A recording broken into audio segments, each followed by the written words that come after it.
د ډیورن فرضي کرښې په اړه د محقق وروستۍ څرګندونې ګڼ افغانان وایي محقق د پاکستاني رژیم د غلامۍ ښکاره دنده پر مخ وړي. د وحدت ګوند او د مقاومت شورا د سیاسي کمیټې مشر محمد محقق چې په وروستیو څرګندونو کې ډیورن فرضي کرښه د افغانستان او د پاکستان ترمنځ رسمي پوله بللې، د افغانانو له لوري یا د څرګندونې په کلکه غندل شوي دي. ګڼ افغانان وایي محقق او ورته نور د مخالفو جبهو غړي د پاکستان د پوځي رژیم د غلامۍ ښکاره دندې پر مخ وړي او په افغان ټولنه کې کوم ځای نه لري. و فراری هستند. از فراری ما که هیچ امید نداریم.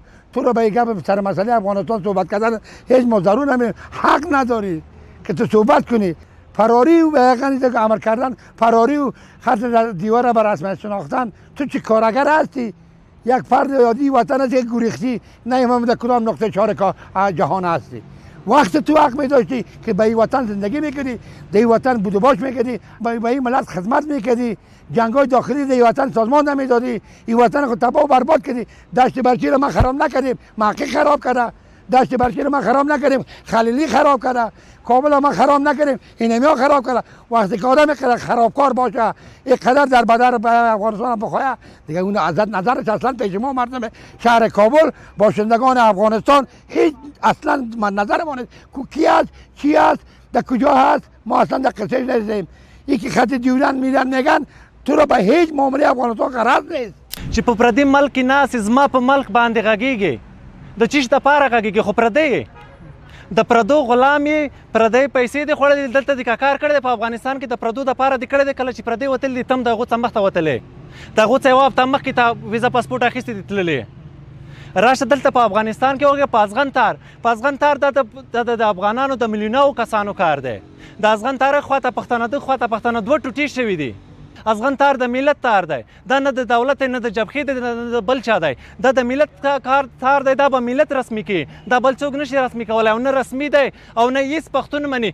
دی غلام دی، غلام وکه غلام نه وای د غلامانو سره به بیرون ته نه تللی. زما غوندې به په دغه ملک کې به اوس ډوډۍ خوړلی، د پردو ډوډۍ دلته خوړله، اوس ولاړ دی په خارج کې ناست دی، د پردو ډوډۍ هلته خوري، پیسې خوري. دغه راز د جمهوریت دورې د ارګ د عامه او د ستراتیژیکو اړیکو سلاکار شاه حسین مرتضوي هم د محقق یادو څرګندونو ته غبرګون ښودلی. هغه په خپله ایکس پاڼه لیکلي د هېواد د ځمکنۍ بشپړتیا په اړه دریځ باید د سیاسي عقلانیت، ټولیز عقل او د هېواد د تیر، اوس او د راتلونکي د کره درک پر بنسټ جوړ شي او له احساساتي چلند څخه لرې وي. هغه پالیسي چې سیاسي عقلانیت ونه لري د خلکو ملاتړ څخه نه برخمنې کیږي. رایفه افغانستان خود نقشش شما دیدی، نمونه کم برگ درخت تودواری که هست، او خو افغانستان خو ما اینمی قدر میدانیم. محمد محقق یا د څرګندونې په یو ټلویزیوني خپرونه کې کړي او په خبره چې پاکستان یو پیاوړی هیواد دی او د پاکستان او د افغانستان ترمنځ د ډیورن فرضي کرښه د رسمي پولې په توګه پیژني. د پاکستان له پوځي رژیم سره د په نوم مقاومت جبهې مشرانو او غړو د خواخوږۍ او د نږدېوالي ورته څرګندونې له دې مخکې هم بار رسنیو ته راوتې دي. د سیاسي چارو شنونکي وایي چې محقق او ورته څیرې په هیواد کې د بې اتفاقۍ رامنځته کولو اصلي عاملان دي او د ډیورن فرضي کرښې اړوند څرګندونې هم تر صلاحیتونو پورته دي.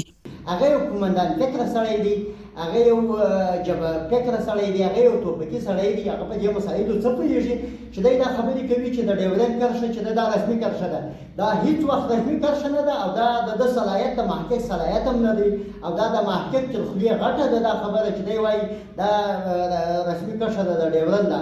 محقق هماغه خبرې کوي چې د افغانانو تر مابین څه د اتفاق خبرې نه دي، د بې اتفاقي خبرې دي.